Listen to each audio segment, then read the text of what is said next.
Baik, saya Teguh Abdi Tragirsang, NIM 6213111047 dari kelas PCKR 1D tahun ajaran 2021.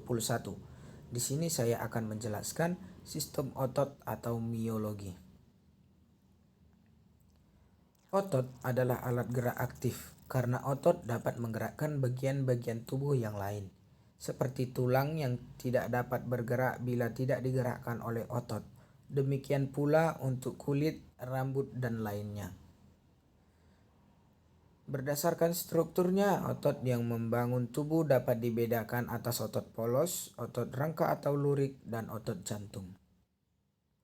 Berdasarkan fungsinya, otot pembangun tubuh dapat dibedakan atas otot yang bekerja di bawah kesadaran kita atau voluntasi, dan juga otot yang bekerja di luar kesadaran atau involuntasi. Kemampuan gerak otot. Kontraksibilitas adalah kemampuan otot melakukan perubahan menjadi lebih pendek dari ukuran semula. Ekstansibilitas adalah kemampuan otot melakukan perubahan menjadi lebih panjang dari ukuran semula. Elastisitas adalah kemampuan otot untuk kembali ke ukuran semula setelah kontraksi, atau memendek atau relaksasi atau memanjang. Otot polos dapat ditemukan pada saluran pencernaan, pembuluh darah, saluran pernafasan, saluran pelepasan air seni, saluran genital, otot pada, rambut, dan kulit. Bentuk seperti kumparan atau gelondong, panjang dan langsing. Di bawah mikroskop tampak berintis satu, tidak tampak serabut dan garis-garis melintang sehingga disebut sebagai otot polos. Kerja otot polos. Otot polos dapat bekerja secara tidak sadar, lambat, tidak cepat lelah. Berikut contoh gambar dari otot polos.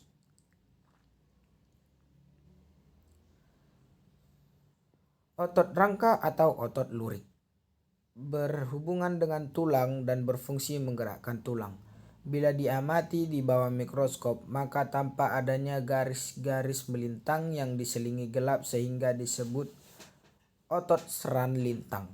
Otot lurik tersusun atas serabut-serabut otot atau miofibril yang berinti banyak. Berikut contoh gambar dari otot polos. Miofibril ini berkumpul membentuk kumpulan serabut, kemudian kumpulan serabut membentuk otot. Otot lurik umumnya mengecil dan Otot lurik memiliki ujung yang umumnya mengecil dan mengeras, yang disebut tendon. Setiap otot memiliki 2 atau lebih tendon, yaitu tendon yang melekat pada tulang yang bergerak disebut insersio, tendon yang melekat pada tulang yang tidak bergerak disebut origio. Bagian tengah otot lurik mengembang disebut empal atau ventricle. Bagian ini yang dapat mengkerut dan mengendor. Kerja otot lurik biasanya sadar karena dipengaruhi oleh pusat saraf sadar. Reaksi terhadap rangsangan cepat dan mudah lelah. Otot jantung atau miokardium. Secara anatomi, otot ini dapat disebut sebagai otot lurik, tetapi serabut ototnya bercabang dan diskus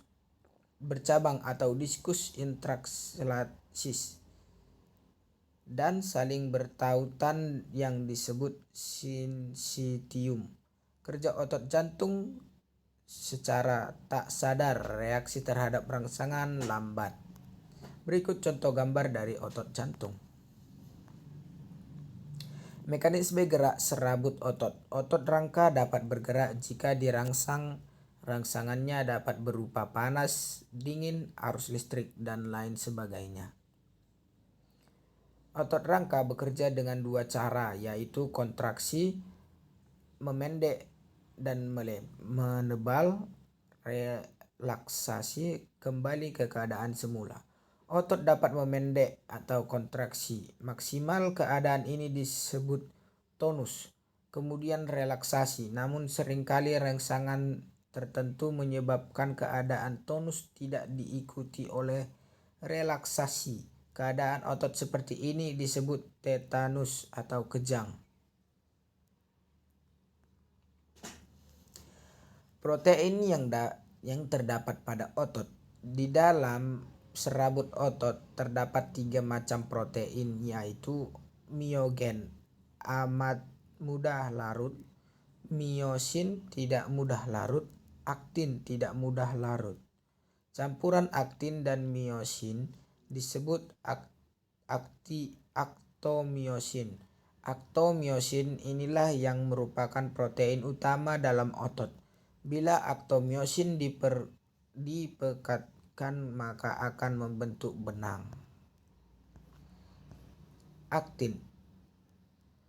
Suatu protein membentuk globuler, terdapat di dalam semua sel tubuh dan sel otot, berperan pada terjadinya kontraksi otot. Berikut gambaran dari filamen aktin.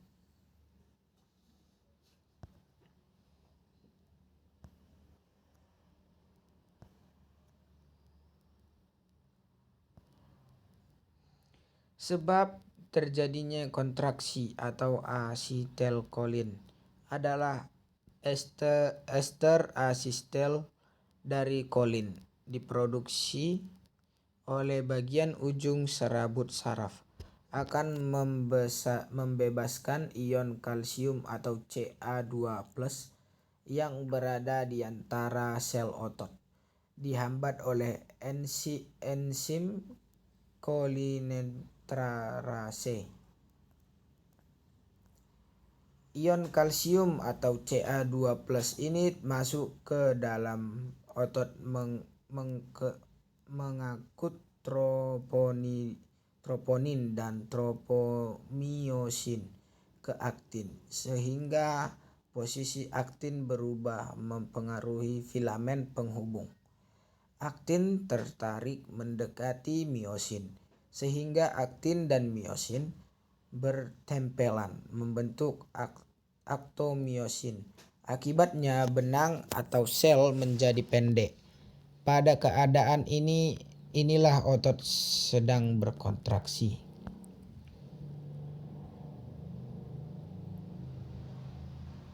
Berikut contoh gambarnya. Aktin myosin, dan di situ ditunjukkan juga serabut-serabut yang berkontraksi.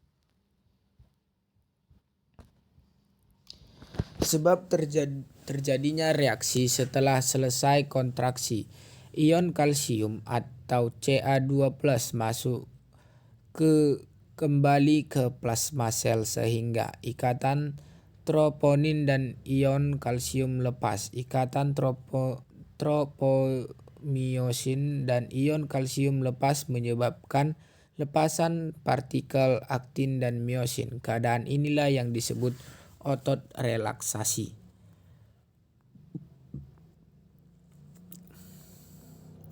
Energi untuk kontraksi otot. Untuk kontraksi diperlukan energi. Energi yang digunakan disuplai dalam bentuk energi kimia, yaitu dari penguraian ATP. ATP ke ADP plus P plus energi. ADP ke AMP plus P plus energi. Kreatin fosfat adalah sumber energi cadangan yang dapat melepaskan P untuk disintesakan dengan ATP sehingga membentuk glikogen. Kreatin fosfat. Kreatin plus fosfat plus energi. Bila energi habis dalam keadaan ADP, MP plus P plus energi, otot tidak dapat berkontraksi lagi. Fase ini disebut fase anaerob. ATP harus dibentuk kembali agar otot dapat bergerak. Pembentukan kembali ATP. Dalam otot tersimpan glikogen atau gula otot yang merupakan zat makanan cadangan atau polisakarida yang tidak larut dalam air. Glikogen akan dilarutkan menjadi laktasidogen atau pembentukan asam laktat sama dengan asam susu. Laktasidogen kemudian diuraikan menjadi glukosa dan asam laktat oleh peristiwa respirasi dengan O2. Glukosa akan dioksidasi menghasilkan energi dan melepaskan CO2 dan H2O. Berikut contoh bagannya. Glikogen menjadi laktasidogen. Laktasidogen menjadi 2 yaitu asam laktat. Glukosa menjadi O2 menjadi CO2 plus H2O plus energi. Proses ini semuanya terjadi pada saat otot mengalami relaksasi. Karena pada relaksasi diperlukan oksigen untuk mengoksidasi glukosa dan atau asam laktat, maka fase relaksasi disebut juga fase aerob. Asam susu, asam laktat yang merupakan hasil sampingan peristiwa dalam pemecahan laktasidogen dapat menyebabkan pegal linu dalam otot ataupun dapat menyebabkan kecapaian atau kelelahan otot. Untuk penguraian asam susu diperlukan oksigen yang sangat banyak. Oksigen atau O2 diambil secara cepat untuk mengoksidasi asam laktat sehingga orang yang kelelahan akan terengah-engah. Jenis gerak menurut sifat kerjanya. Gerak dibedakan menjadi 2 macam, yaitu antagonis, kerja yang berlawanan. Kerja otot yang antagonis terjadi bila salah satu otot berkontraksi, sedangkan otot yang lainnya relaksasi. Misalnya ekstansor dan fleksor. Gerak meluruskan dan membengkokkan. Depresor dan elevator, gerak ke bawah dan ke atas. Supinator dan pronator, gerak menegadah dan menelungkup. Abduktor dan adduktor, gerak menjauhkan dan mendekatkan tungkai dari sumbu tubuh. Sinergis, kerja yang bersamaan. Gerak beberapa otot yang searah. Misalnya pronator tres dan pronator quadratus terdapat pada lengan bawah. Macam-macam gangguan pada otot. Penyebab dapat berasal dari faktor luar meliputi kecelakaan dan serangan organisme. Faktor dalam meliputi kesalahan gerak dan tidak pernah melatih otot. Macam-macam gangguan otot. Gangguan karena serangan organisme. 1. Tetanus adalah suatu kondisi ketegangan otot yang terus-menerus berkontraksi. Penyebab Clostridium tetani. 2. Atrofi otot adalah kondisi mengecilnya otot, misalnya akibat serangan virus polio. Gangguan karena aktivitas. 1. Kaku leher atau stiff. Terjadi karena salah gerak atau gerak yang menghentak sehingga menyebabkan otot trapesium meradang. 2. Kram. Terjadi karena otot terus-menerus melakukan aktivitas sehingga otot menjadi kejang dan tidak mampu lagi berkontraksi. Atriofi. adalah kondisi mengecilnya atau turunnya fungsi otot karena otot tidak pernah digunakan untuk melakukan aktivitas. Gangguan otot bawah atau distrofi otot merupakan penyakit kronis otot sejak masa kanak-kanak.